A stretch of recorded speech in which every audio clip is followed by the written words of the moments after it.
बिहार में एनडीए की सत्ता में वापसी के बाद बीजेपी ने मिशन 40 की शुरुआत कर दी है।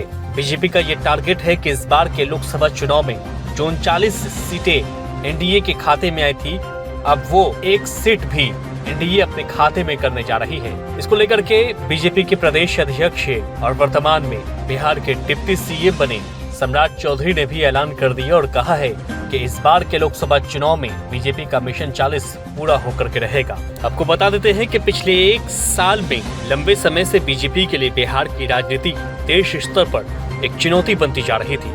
बिहार में पिछली सरकार राजद और जेडीयू की थी। ऐसे में जातिगत सर्वे के बाद पूरे देश भर में इसकी मांग तेज हो गई थी। कर्नाटक चुनाव के बाद ऐसा माना जा रहा था कि बिहार में हुए जातिगत सर्वे को आधार बनाकर विपक्षी दल बीजेपी को लोकसभा चुनाव में घेरेंगे, लेकिन जातिगत सर्वे कराने वाले मुख्यमंत्री नीतीश कुमार की एनडीए में एंट्री के साथ ही विपक्षी दलों के हाथ से यह एक बड़ा मुद्दा अब एक हद तक दूर होता चला गया है।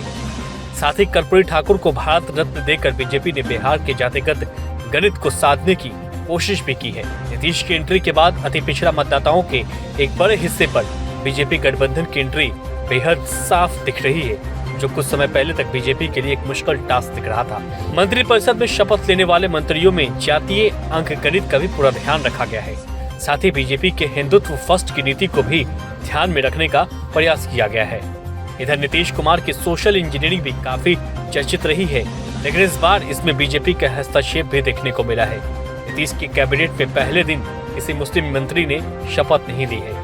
हालांकि जातिगत सर्वे में यादव के बाद सबसे अधिक आबादी वाली जातियों में प्रमुख ओबीसी जाति कोयरी जाति से आने वाले सम्राट चौधरी को उप मुख्यमंत्री बनाकर बीजेपी ने मास्टर स्ट्रोक खेला है।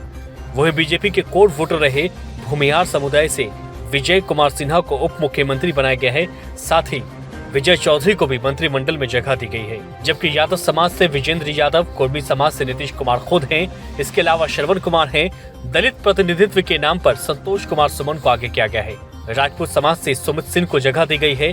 राजनीतिक के जानकारों के अनुसार नीतीश कुमार मंत्रिमंडल को अंतिम रूप देने का समय एनडीए के सहयोगी दलों के शीर्ष नेताओं ने बेहतर जातीय संतुलन बनाए रखा है। वहीं नीतीश कुमार के एनडीए में एंट्री के साथ ही एनडीए में सीट बंटवारों की चुनौती भी अब उभर करके सामने आ गई है। 40 सीटों वाले राज्य में अभी एनडीए के पास 39 सीटें हैं, बीजेपी के पास 17, जेडीयू के पास 16 है, लोजपा के पास 6 सीटें हैं। हालांकि लोजपा में विभाजन के बाद दोनों गुटों की तरफ से 6-6 सीटों का दावा होता रहा है।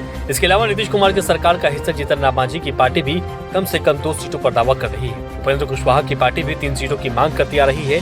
ऐसे में सभी दलों को सीट देकर संतुष्ट कर पाना बेहद कठिन माना जा रहा है। इसके साथ ही बीजेपी गठबंधन को नीतीश कुमार की तेजी से कम होती विश्वसनीयता के मुद्दे से भी दो चार होना पड़ सकता है।